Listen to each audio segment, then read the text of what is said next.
The team all trudged into the safe house, the apartment's heavy doors slamming shut behind them with enough force to make them all flinch. It was understandable that they were all feeling a little jumpy.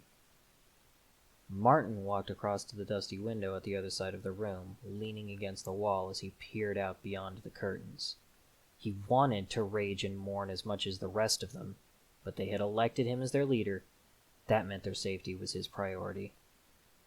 Their safety, as though he hadn't already failed in that regard. They had gone into the job with a team of 7. 6 of them had made it out. Sammy was dead. Martin shut his eyes for a moment. He could still hear the shouting of cops, the shouting of his team, and his own voice trying to bellow instructions over the top of it all. He could still hear the gunfire, too. He could hear Charlotte scream. He could hear when one of those shouting voices was silenced. It could easily have been he or Charlotte who had copped the bullet. They had been hunkered down behind the same desk as Sammy, on either side of him. Martin still had his blood on him. Martin was pissed. The cops had come at them with lethal force from the beginning. They hadn't killed or threatened anyone. They didn't take hostages. They hadn't even seen security if security were there. They were criminals. Martin wouldn't deny that. He knew that the longer he stayed in the game, the closer he was drawing towards a bad ending. But a bad ending for their type of criminal was supposed to be prison, not a bullet to the head. Had someone misinformed the police about what they were dealing with? Or had they known who it was and gone after them with deadly force anyway? Martin wasn't sure it mattered. Sammy was still dead either way. He wanted to rage, be violent, destroy something, but he didn't. He had to stay strong. They had made him the leader. He had failed Sammy, but he still had a duty to the team. Fuck! Ross had no such duty. The exclamation was accompanied by the sound of the big man's gloved fist slamming into the wall and plaster crumbling away. Sometimes Martin thought Ross could pick a fight with a bear and still win. He couldn't beat a brick wall, though. He walked away shaking the pain out of his hand. He couldn't win a fight with a bullet either. Martin wondered for a moment if Ross would be the next one he saw die before his eyes. He was certainly the most likely to charge into danger. Nothing like Sammy, who was careful and cautious in life. Martin steeled himself as best he could and turned his attention to the rest of the team. He wanted to see where they were at. What he saw wasn't encouraging. Ross was in the process of waving off Belle, the tiniest of them, trying to take care of a giant. She was still shaking, looking for something, anything to do to distract herself from the pain. Martin could understand the feeling. He couldn't see Charlotte. She had hidden herself away in the bedroom in tears. She was like Ross in a lot of ways, always very upfront with her emotions. Usually, the feelings she expressed were joy or annoyance, sometimes rage. Today it was grief. Martin suspected it would be grief next time he saw her too. The other two were more stoic. Sergei was in the process of tending to Tiff's own wound. It wasn't serious. She had been grazed by a different bullet. Sergei was focused on his job, one hand holding Tiff's muscular arm steady while the other one cleaned it out. He would soon be applying gauze or stitching it up if it was necessary. Tiff was looking at him with a grim expression, not allowing herself to show that she too was hurting. Martin wondered how he looked to them. If Belle stopped pacing and locked eyes with him, or if Ross looked up from the fridge he was now grabbing an armful of beers from, would they feel the same worry? He suspected they would. The team had been together for over a year, and they had gotten to know each other very well. Martin knew that Charlotte was in it for the thrill. She hated monotony and couldn't live without the adrenaline. He knew that Ross and Sergei felt like the world owed them. They had been let down after their military service ended. Tiff didn't know how to be anything but a criminal. She had grown up in the game. Belle was like him. They had been seduced by the money. Sammy had been in it for the money too, but he'd been a Robin Hood type. He gave most of what he earned away to people he decided needed him more. They used to give him shit for that, but none of them ever would have thought about kicking him off the team, even with his moral compunctions sometimes getting in the way. Not just because Sammy was good, either. They liked him and his stupid, virtuous personality. It was unspoken, but they all liked each other. Only two ways a group of that nature could stay together as long as theirs without combusting, and those were to retain complete personal distance or to get along extremely well. The first option was definitely safer, but if Martin was honest with himself, he much preferred this. His band of thieves and crooks were the closest friends he'd ever had. He was certain it was the same for all of them. That was why losing Sammy didn't sting, it stabbed at them, ripping them apart from the inside. Something had to be done. Listen, guys. Everyone in the room turned to look at him, all of them still giving him his dues as the team leader. Dues Martin wasn't sure he still deserved. Belle, can you grab Char? I didn't want to have this discussion twice. What discussion? Ross asked, frowning with concern. He had picked up on something off in Martin's tone. He was surprisingly receptive like that. Wait. Martin said it with more authority than he felt like he actually had. A couple of minutes of tense silence went by, then Belle emerged from the bathroom with an arm around Charlotte. Charlotte had done her best to wipe away the tears, but if she had been trying to fool anyone, she would have failed horrendously. She wasn't really trying to hide anything, though. She wore her heart on her sleeve. It was just about trying to switch to her game face, as she would have said. Right. Martin rolled his shoulders like he was preparing to leap from a diving board. Then he took the plunge. We lost Sammy. No use trying to pretend it didn't happen. He wouldn't have identification on him, so we probably have some time. But once they ID him, they might be able to follow that trail back to us. They'll be coming for us. Martin watched as everyone gave grim nods of affirmation. They had been ready for this. They wouldn't be ready for what was next. I say we come for them before they get the chance. Martin watched the expressions shift, all but Tiff's. Ross and Charlotte were both adopting vicious smirks. Sergei was giving a nod of understanding, and Belle looked confused. Tiff, as she always did, didn't slip out of her resting bitch face. We make them pay, Ross growled. Wait, no! Belle was looking horrified now. Are you fucking crazy? We'll all be dead then. Hear me out, Martin said, raising his hands in a placating gesture. They came after us with lethal force today, right from the beginning. They could have been given bad information by security or something, but I didn't see any security in that building. We weren't expecting any security either. I don't think there was any. We know that they've been escalating when they go after us. Protocols, rules, and laws be damned. I think they want us dead or they've been paid off to get rid of us. That would make an unfortunate amount of sense, Sergei said. They certainly opened fire immediately. They did not even see if we were armed first. Does it make sense? Belle asked. Would the good guys really try to murder us right off the bat? We've never killed any... Tiffany scoffed at the same moment as Ross and Sergei both started to voice corrections. Some of us have never killed anyone, she amended. And none of us have ever killed someone who wasn't already trying to kill us. I don't think they care, Martin said. Shit! With everyone looking at her, Belle was quick to fold. She couldn't deny that it made sense. The cops had come in shooting and Sammy was dead. What then? Revenge. If it hadn't been Tiff's deadpan, matter-of-fact voice that said it, Martin might not have believed it was her. Tiff wasn't the sort to let emotions cloud her judgment. Revenge, Martin agreed. Sammy was the best of us. The only one of us who was doing this for the right reasons. He was selfless, brave, and made damn sure we only targeted people who deserve it. More importantly, Sammy was our friend. He might have largely failed in his attempts to make us better people, but he stuck with us regardless. He made us laugh and smile like we were kids stealing from the teacher's desk, not lunatics breaking into high-security buildings. He looked out for us, and he cared about us. They took our friend from us, and I'm not fucking having it. Well said, Charlotte remarked, sniffing and blinking away another round of tears. So what do we do?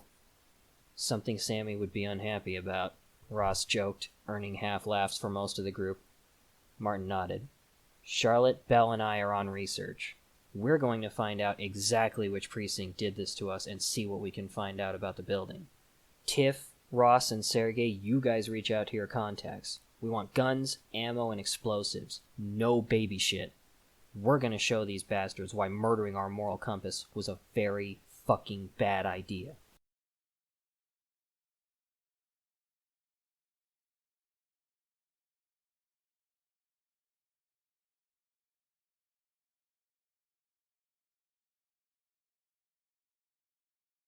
Hello and welcome back to Stories Across Borders.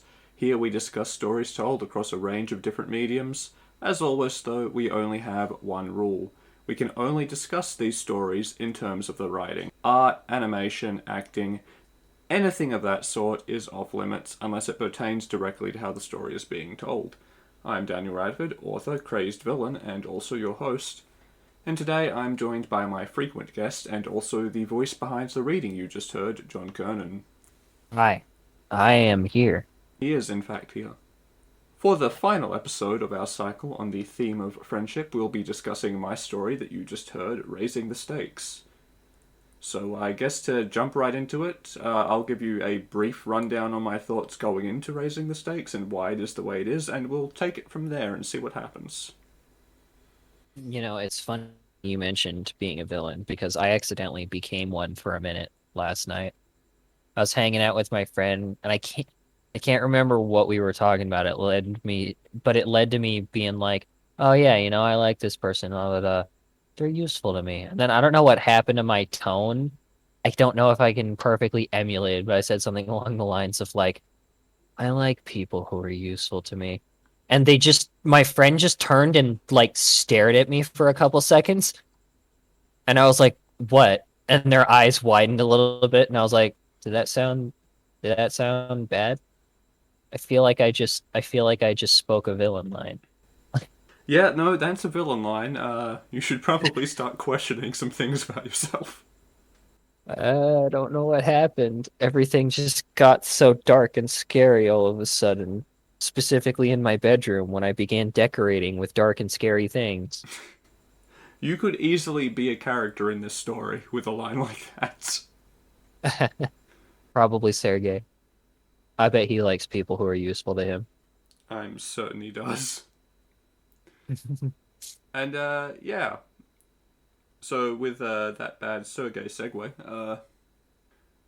There are no bad Sergey segues, except for the line Sergey segue, which just begs my dyslexia to tear itself apart. you're welcome.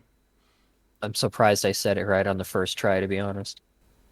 Anyway, yeah. So going into this, I very specifically wanted to show the other side of this, where the group with the unity and the like drive derived from their like personal relationship is the bad guys, because I feel like what happens a lot in stories in media is that our villains are almost always completely devoid of empathy. They're lone agents, even the ones that do have a more empathic side to them work alone. They're very ruthless, and they don't really care about the other people in their like immediate circles.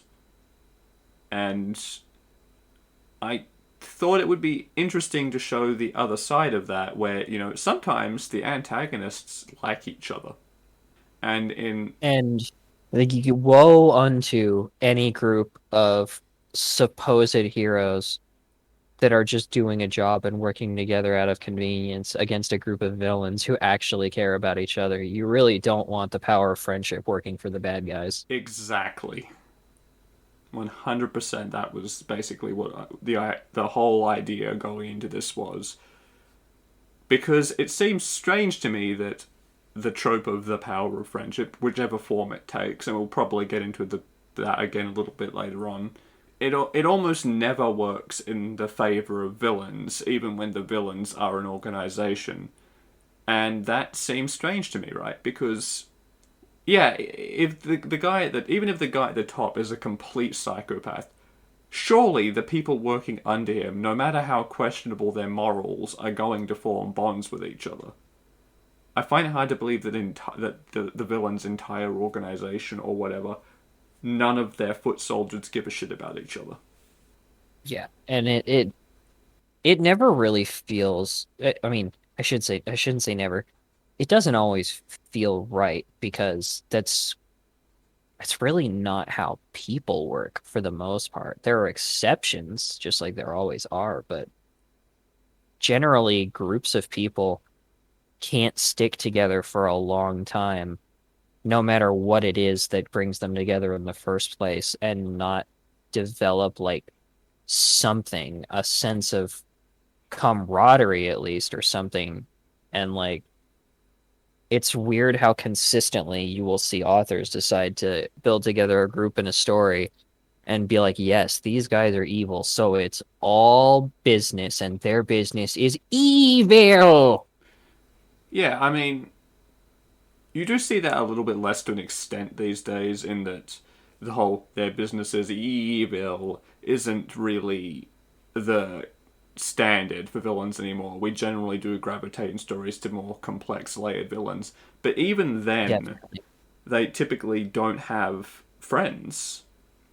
They don't form bonds and relationships with the people they work with, and it's like you said, like they don't have to be the best buddies or the best of buddies. I was trying to say their organization is not called the best buddies because I mean I feel like most people aren't necessarily super close with their co-workers. I'm lucky No, in that I get to work a lot with people who I just am friends with. I feel like it's probably not the norm. But even it then, helps. It helps if you're also making friends at places, because like I've made some friends at work. Just just hung out with one yesterday who is gonna quit and not work there anymore, but luckily we've already become friends who hang out outside of work, so that doesn't have to stop. yeah, it's certainly a place where friendships can start and everything. I'm not saying that no one other than me or whatever has friends that they work with or whatever. I'm just saying, like, even if you're not super close with your co-workers, surely with most of them you have developed some sort of rapport, right?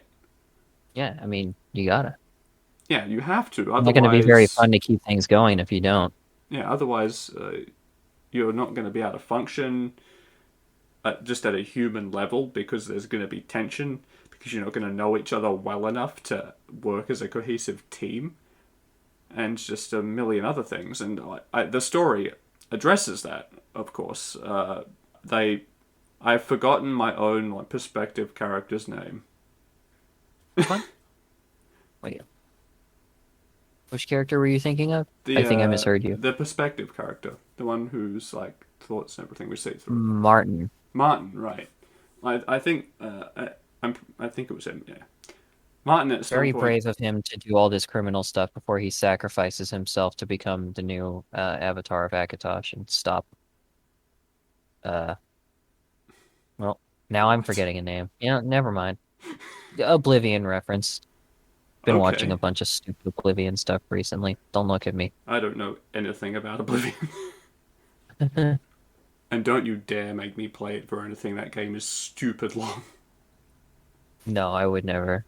But yeah, he specifically thinks about that at one point. You know, he sort of when he's reflecting over things in the wake of Sammy's death, he's sort of considering the group and everything, and he even thinks, you know, that they couldn't have stayed together as long as they had if they didn't have an emotional connection. You know, they never necessarily voice it or whatever. But if it had been all business, they couldn't have stayed together for any period of time, because they would eventually have just fallen apart. To have a consistent group in the work that they're doing for that long requires a strong sense of camaraderie, and that's why they're all Oh hit yeah. so hard by Sammy's death. Group like that falls apart the second one bad thing happens if they don't have that bond. Exactly, and you don't get to see that a lot on the more morally dubious side of things with any regularity. I feel like, No, you don't. Which unless which you're I always dealing find weird unless you're dealing with because like it's straight up natural. Robin Hoods, right? but that's not really the True. same. These guys are not anti-heroes. They are straight up villain protagonists. Except for Sammy, but he's dead. He was the best of us. We hardly knew. In fact, we didn't know you at all. But yeah, that's such an important thing when writing a group of characters is how they interact with each other and how and why they stay together. Because I feel like it's not just. I think I've said this recently about other things as well. Is that it's not just about the like dynamic, but I feel like even when you're dealing with protagonist groups, right? So often you're sort of like, why are these people staying together? Like, why do these people Yeah. seemingly care about each other? Where did this bond even come from? Yeah, I definitely did talk about this in our last episode because It's I remember okay. I specifically brought up Age of Ultron. Oh, yeah. Age of Ultron. Despite its other flaws, Age of Ultron does a pretty good job making everybody feel closer together. Yeah, it's one of the weakest movies in the MCU, but that one scene of that like little after party they have before Ultron crashes it, even then to an extent because they all immediately slip into working together, but that one scene carries so much weight for the entire rest of the MCU, and that's a lot of movies. I feel like a lot of stories honestly really lack that. Obviously this was a very short story, so you didn't I couldn't show you necessarily those light moments, but I wanted to make it clear that they were there, and in a way you can feel that those moments were there in the personalized way that they all still grieve together. Yeah. Don't worry, I'm sure they had their shawarma. Yeah, they probably stolen a car and taken it through drive-through somewhere. Hell yeah. No, that's a bit too small fry for these guys, I think. But yeah, I wanted to be very careful about that because I didn't want to fall into that same trap that I've been taking issue with all this time of being like, yeah, these people care about each other and having no visible reason why necessarily without just saying it. So the fact that I tried to show it through Martin how well he knows each of the other members of the group and like assesses them and how they're feeling and in showing that they are comfortable grieving together even though they all grieve in different ways. Yeah. And it makes a good case as for why he ended up kind of becoming the de facto leader too, because he's the one who would do that. He's Exactly. already acting like a leader. Exactly. He says it himself that he thinks a bit to himself. That he is sort of he never asked to become leader. No, so much he was just voted leader effectively, and that is exactly why because he's the one who is most in tune with the group. And I think even if you don't necessarily have the room to have your shawarma scene or your Avengers after party, it's still good to show these little things that give context to the group dynamic. Otherwise, you're left with the scene, you're left with the situation, you're left with in a lot of like more action based stories where you have a main character who's like, yeah, I would die for these people, and you as the reader are like, why? Why though? Like, you tell me how much these people mean to you, but I have not seen any interaction outside of just business, and there's nothing to allude to that beyond you saying that you care about them. If only every story could do friendship as well as Avatar. I mean, to be Because fair, man, when the guy becomes one of the blue cat people and goes and bonds with the bird, oh God, no, no, I'm not talking about that one. We all know I'm not talking about that one. Avatar is such a strange like franchise. The Blue People, I mean, Yeah. because almost no one I know knows anything about this movie, and I've never met anyone who has any strong feelings about the story one way or the other at all. But they make so much money. Yeah. I mean, Good thing, considering they spent so much money. Oh yeah, absolutely. I don't want to bankrupt James Cameron. I'm I just kind of do. I just I think kind of want it's to see it. I think it's very interesting that they do so well because I've straight up never even seen anyone online or anything who has strong feelings in any direction about that franchise. No, I don't know why anyone would. I mean, I'm sure. Like, I haven't actually seen any of them, so maybe I would if I watched it. I don't know. I know they're beautiful. Like the CG work and everything is incredible, but that's not really what we're here for. You were The talking about the first, other Avatar, the M Night Shyamalan. No, yes, the really, mm, M. Night Shyamalan. That's a man who knows nothing of friendship. If anybody on in this world is just an alien blended in amongst humanity, it's that fucking guy. I think he made that movie. Yeah, yeah. He sure did make a movie about aliens. Several, I think. Probably probably speaking from experience, that motherfucker. But yes, you were talking, of course, about the I believe 2005 it came out animated Avatar: The Last Airbender series, which is probably to date one of the pinnacles, if not the pinnacle, of storytelling in Western animation. Yeah, oh man, Avatar is so good and almost everything about it is really good, but one of the things it does the best and just handles better than almost anything I've ever seen is the friendship of the main group. The friendship between Aang, Sokka, and Katara, and then slightly later Toph, builds up so naturally and so well. Even when when Zuko finally gets there later, he blends in perfectly too, and not instantly or quick like everybody else, but it's just there are so many little touches, and I watched plenty of videos from a channel called Analyzing Avatar. People who like this show might enjoy if they looked at. Um, Dude talks about one of the things the dude brings up a lot that I like is when things happen where other characters would react explosively to and have weird emotional reactions to. And in Avatar, somebody might act shocked, but then almost immediately they just fall into like they switch to enthusiasm because they're friends. They support each other, not just in the important things. Because so many series do the things where characters like, yeah, at the big moments, they're always like, of course I'm here for you. I care about you, but all the little moments are just a bunch of like not They'll really fight a god with you, acknowledging but the they won't help things. you move. Yeah, not acknowledging a lot of the things the other people care about. Like, and Avatar, much like what I've been enjoying of Ellis Seed, which I have now, of course, gotten further in than when we did the actual episode, because that series is not super fast.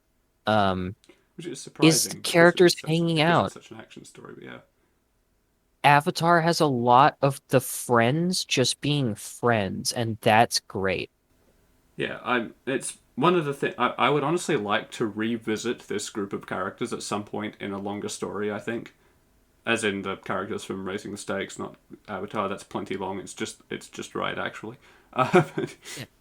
But I would like to revisit them more and show them getting to the point that they're at because obviously because this was such a short form story, I was only left with those implications and things like I said. I would love to show how they got to the point they're at now because obviously they wouldn't have started that way. It would have been purely professionalism. Yeah. Well, we got to get some time with Sammy. I think it's clear just from the small amount of story that's there that Sammy was probably, I would say, instrumental and very central to that happening because he was very much the moral compass, the heart of the group. I assume Martin, being so aware of everyone and being their de facto leader, probably played his part too. But Sammy was the guy who was actually morally good, even if his methods were a little dubious. Martin became the brain and maybe even the heart of the group, but Sammy was the soul. Exactly. Hit that nail on the head with that one. It's definitely very interesting to like think about them because they're reasonably well formed characters for how quickly I knocked the story out. Yeah, you did do a really good job writing these characters in such a short time. I'm glad you're just the best writer. I'm sorry, I'm just kidding. They are good. No, I no, just go wanted on. to tease you. Yeah, no, I don't mean to say that to be arrogant necessarily, more just that I was pleasantly surprised by how well it turned out because you do get a vibe for how the group operates. Yeah, absolutely. Like you can tell that you have characters like Charlotte, who's clearly a lot more explosive emotionally compared to someone like Sergey, who's very matter of fact and is down to business. Sergey has goals. Sergey will accomplish these goals. Yeah, I don't know if I ever actually thought of him as Russian, despite his name being Sergey. Clearly, he's like Eastern European in some variety, but You know what's funny is I wasn't immediately thinking of him as Russian despite the name, but the fact that he said so little the whole time he clinched it definitely for me does play as into the him being like the Russian. he does play into like the literary strong like the literary stereotype of like the Russian strongman a bit, which I don't generally like writing characters into cliche roles like that. I mean, it's not even that much of a Unless I'm cliche. gonna It do also it like, really well, I guess. But for, hey, depending on where somebody comes from, a lot of Russian people are really, really quiet. that's fair, I suppose. And I think one of the I've not things she had did much well too is exposure. he's not antisocial or unfriendly. He's just being quiet. So he's not really buying into the stereotype. He's just not a talkative guy. To be fair as well, though, like he wouldn't be that stereotype if I hadn't just named him Sergey, pulling a name out of my ass. Just let Sergey be Sergey. He's doing great. But yeah, I really do He's want to doing better revisit than these. Sammy. Definitely doing better than Sammy. But I really do want to revisit these characters because I ended up liking them quite a lot. And I Pretty truly likable. don't know. I have no idea how they came together.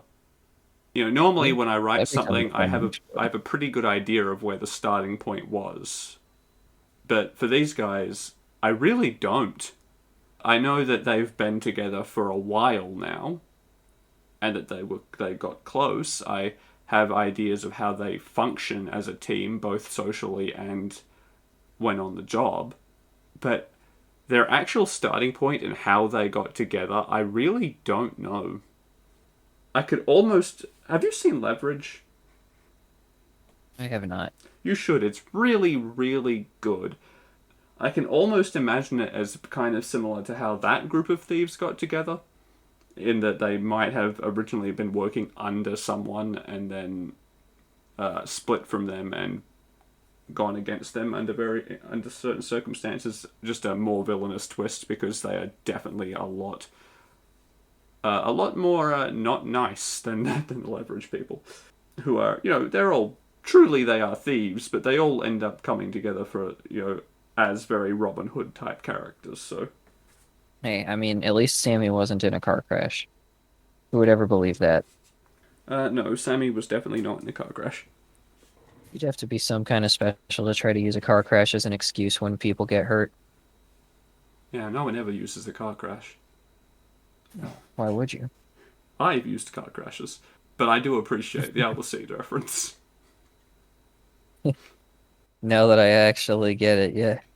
I felt so bad when I made the comment and you hadn't actually got there yet because I was like, ah, crap, that joke's not going to hit quite as hard now. But in No, and it was hindsight, I almost don't think right it. after that I got to the first car crash, Yeah, in and then hindsight, I think shortly it after still a hits pretty second. hard. I think it still Yeah. works because it's a recurring joke anyway. So Oh, no, I love it. The fact that it's a recurring joke is what makes you roll your eyes back, especially that it happens multiple times in short succession. Like in here, did you even try to think of something else? I don't think he You, did Because again, like, what's this guy gonna do really?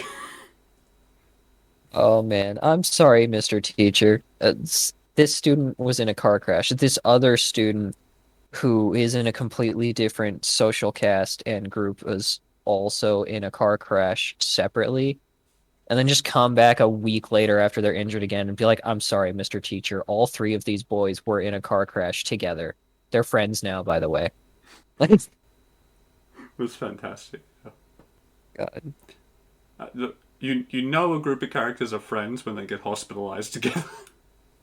It's a big part of how they became friends was that first time they were in the hospital together without having a choice. Yeah, because I mean, what else were they going to do to pass the time but talk? Yeah. Even Jisuk had to just accept it.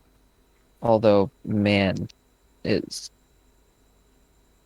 this this part is a little bit of a tangent, but it'll only take me a second. It's just something I think a lot when I read stuff like Eliseed. Like before everything gets together, I look at Jisuk's house or apartment or whatever, and I'm like, man, what's the deal with his no longer around parents and his mom we don't get to see anymore? How the hell does he live in a place like this? His apartment is huge and super nice I mean, for no reason. the implication is very clearly that Shinhwa have been a very wealthy group for a long time, so it's accumulated wealth.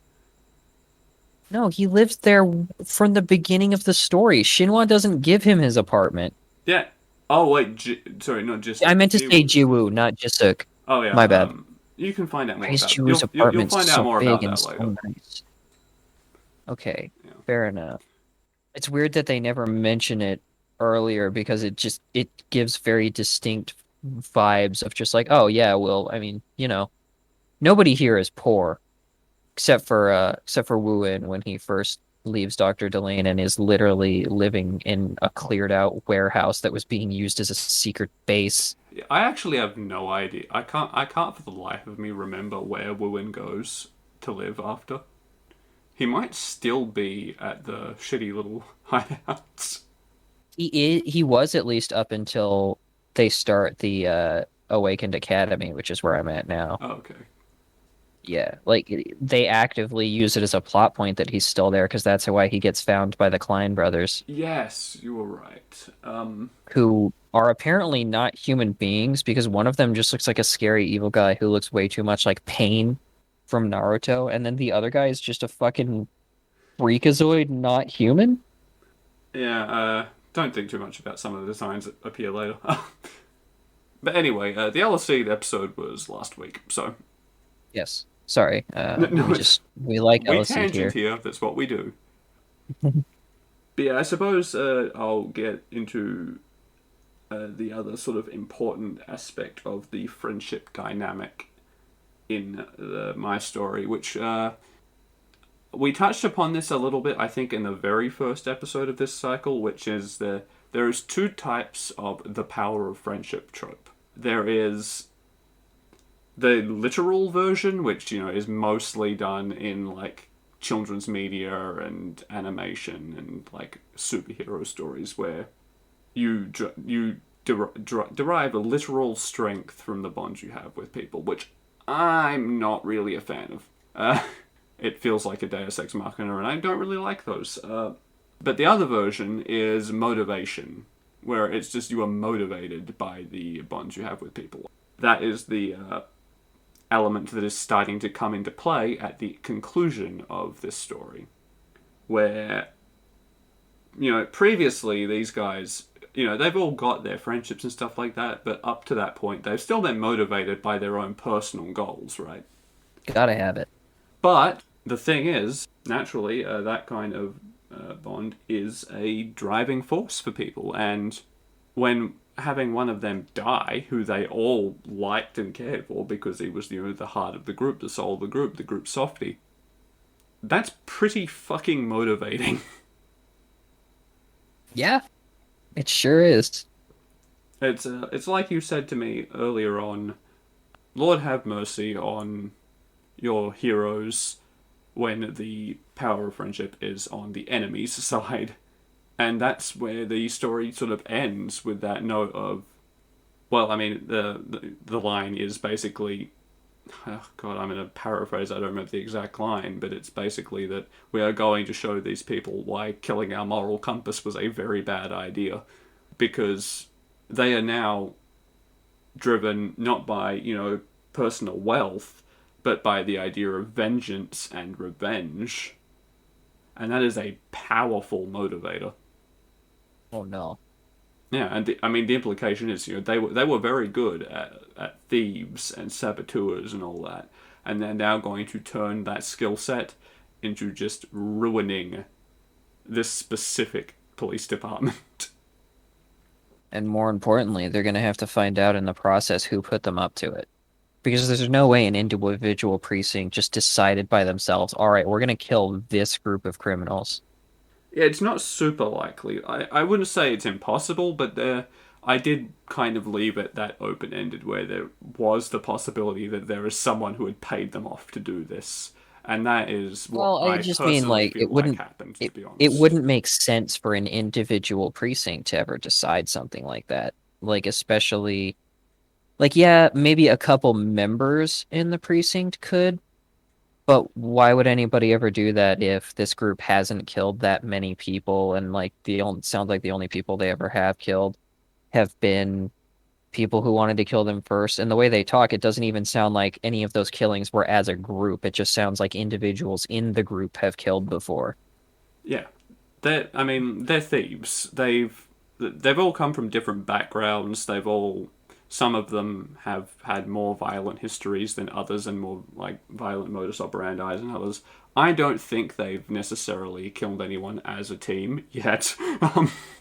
My thoughts on it are, again, none of this is set in stone, but my thoughts on this basically are they were very good at their job, and they have managed to piss off someone with a lot of wealth and or political power. That person has paid off or otherwise encouraged this specific precinct to come after them hard with unnecessarily lethal force. And as a result of that, Sammy, the group's moral compass, has died. And effectively, this person has made their own bed to lie in because they've turned this group of very good thieves into a group of murderers. Yeah. And honestly, this might sound like a pull to you, but it keeps making me think of Halo because back in the first I don't know, remember if it was the first book altogether, but the first significant, meaningful for sure Halo book, The Fall of Reach, they covered the origins of the Spartans and the how the group formed and what it really was before the game starts. Because even though we get very few details at all about the Spartans in Halo, one of the first things it tells us is the chief is the last one. There used to be more, and he's the last one. And the Reach covers the origins of that all the way to how the children are literally abducted from their families and replaced with clones for the sake of secretly spiriting them away to be experimented on, indoctrinated, and trained very, very hard from a young age. I think a lot of them start out at like 6 or 7 when the Huh. program starts. I did not And know that.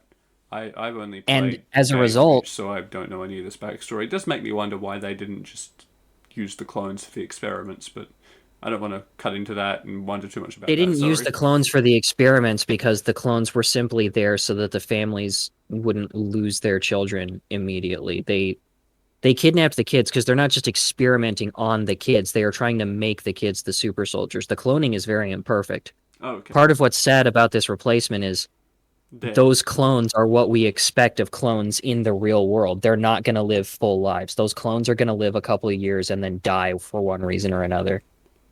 Okay. But Yikes. But yeah, sorry, you were saying.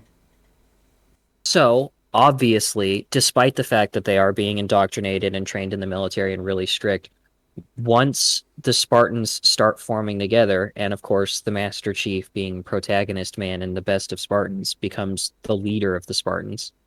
They have more than one leader. Obviously, there's like I think altogether the plan thing starts out with like 100 and 170 or something of them, something like that. Later on, there's only like, I think 80 or 72 or something who become full-fledged Spartans. The rest all die in various ways, mostly from complications of the horribly, horribly invasive surgery that makes them superhuman. That makes Um, sense. and but whatever, they form into a real group, and one of the first things you see is some genuine friendship when individual squads and teams start forming amongst the kids when they're forced to participate in groups, and that's where the chief, who at the time was obviously just John, start he becomes the leader of his first little group by making his first two friends, Kelly and his best friend, a big, strong Spartan who happens to be the nicest one of them and the moral center of the group, named Samuel. Huh. Wow, what are the So odds? every time I see this close-knit group who wasn't really brought together as friends in the first place, and their moral center, Sammy, I think of Blue Team and the Spartans from Halo. Because It's Sammy is also the first one to die. I mean, the nice guy, like, if anyone's gonna die to become a motivator or inspiration for a group, it is almost always the nice guy or the optimistic guy or whatever. They pull it Because, off in a good way in the books too. Like you would expect him to die like because he's the nice guy or doing something nice. You think of the Spartans as these guys in super soldiers, but Reach covers some of the missions they go on way before they have all that super armor when they're superhuman but with regular soldiers equipment. And the whole reason it goes is because they're invading a Covenant ship and they're going to take it down and destroy it. And they're the first people to run into Jackals, the guys with energy shields. And the energy shields really mess them up because their bullets don't do anything to them. You need plasma to get down an energy shield or really, really big, heavy bullets. And they don't even get messed up that much. Sammy just gets shot like once or twice. But the thing is, there's nobody coming to get them off of that ship. The only way they had to get off the ship was to leave in their own EVA suits with little thruster packs. And Sammy's now has a hole in it. that would do it. So he's not going anywhere. Yeah. Very sad. I mean, I mean, Samuel, not Sammy. He's just Sam. Oh no, it's bleeding through. it's the crossover you never knew you wanted. Hear me out. New story. It's just 12 guys with names that are all variations of Samuel or Samantha. And they're all I'd doomed watch to that. die. The Sammy Squad. The Samuel Side Squad. Hell yeah. I hate that I said that. But no, I mean, Don't hate it. it Embrace it. is almost always going to be the most optimistic or the friendliest or just the generally kindest character who dies in these scenarios. Because they're the ones that more people are going to be attached to, both in the audience and in universe. So they're going to hurt the audience and the characters the most and create the most drive for vengeance or whatever, or inspire people to change the most through their death or their sacrifice or whatever. It's very rarely is the first one to die in any of these like group scenarios. It's never gonna be the stoic or the mean one, because the mean one needs to live long enough to soften up before they do their heroic sacrifice. Sometimes the Yeah. leader will go first because someone else has to grow into the leader shoes or something like that. I think if you were to like average it out across multiple stories, assuming there's no mentor character, like because the mentor character will always be the first to die. Part of It's the role of being a mentor. I think it would be. I imagine it would be fairly common that the first one to go is typically the moral center, friendly, optimistic character, and for Yeah, good and reason. It makes sense. It's a smart writing move. You could argue it's a little bit cliche. I don't really think so.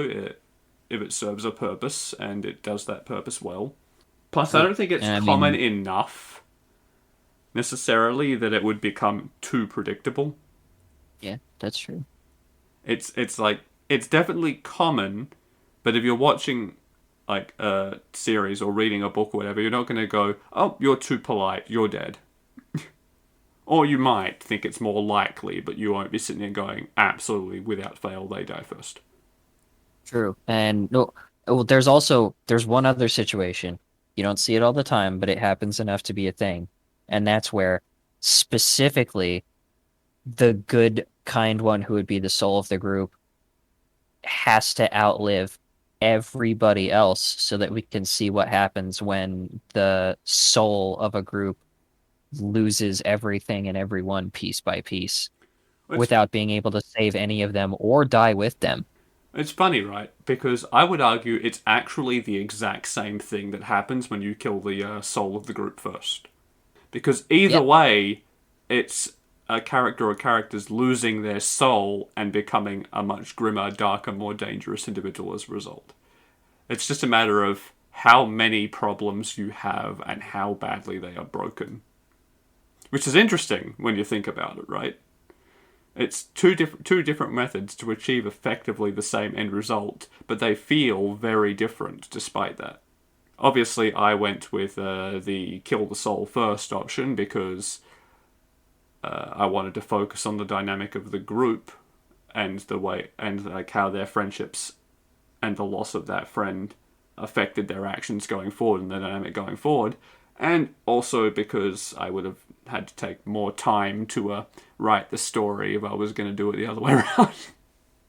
And again, I do write these stories, for the episodes, so Writing stories is good. I like the stories you write. I'm glad. I hope the rest of the audience does too. Yes, and I hope they like my reading of it, which is great because I'm do good work. God, I can't wait until I have a better microphone. You do, in fact, do good work. I miss my studio microphone. So many people don't understand what it's like to try to record real stuff on a freaking 20, no, not 20, $30 headset. I mean, I understand because I started with using my headset, and then going through and editing, especially when we had to redo the Domino episode, hearing the difference between my headset and my now proper mic, I'm like, oh wow. Yeah, it's it's massive. It's unfortunately with real microphones, they're not as specific, so it can be a little hard to isolate them and not have any noise, but like better ones can get around that to a point too. And like cheap headsets are just they're suffering if you're going to use them for something other than bringing game chat or Discord calls while playing stuff. Yeah, you could say that losing a good mic is a lot like losing the soul of your group. It's going to leave you hollow, broken, and desperate. Man, I wish I could just buy a new soul. Imagine having a soul. Oh, that's right, you're a ginger, I forgot. Now there is an old joke that refuses to die, huh? I listen, I would have never brought it up on my own. I know, I know. That's only because you left the door open. I'm kidding. For everybody listening, he does not miss a soul because he's ginger. There's plenty of other reasons. Yeah, no, he's right. I'm just a terrible person. That's why I hurt my characters like this. Hey, Because I'd get in trouble if I did it to real people. most writers are terrible people. That's why they become writers. You gotta vent that terribleness and turn it into something creative and constructive. You have to save what little shred of your soul is out there begging for mercy. But yes, I was really, I was really surprised. Again, speaking of souls, to find because obviously I was writing the story for the purpose of the episode. I was genuinely really surprised by how much I got into it and started resonating with the characters and liking their group and just the implied dynamics that I really do want to visit them, visit those characters again in the future. I would very much like to do an origin story and see how they all came together, and I would very much like to see their path of vengeance post Sammy. True. But that will have to wait for another bunch of short stories at some point, or maybe a book if I can really be bothered, or I'm not working on something else. We'll see how that goes. I already have a lot of books I want to write. But for now, I think we can actually leave that one there. True. Unless you had anything specific you wanted to add to close us off.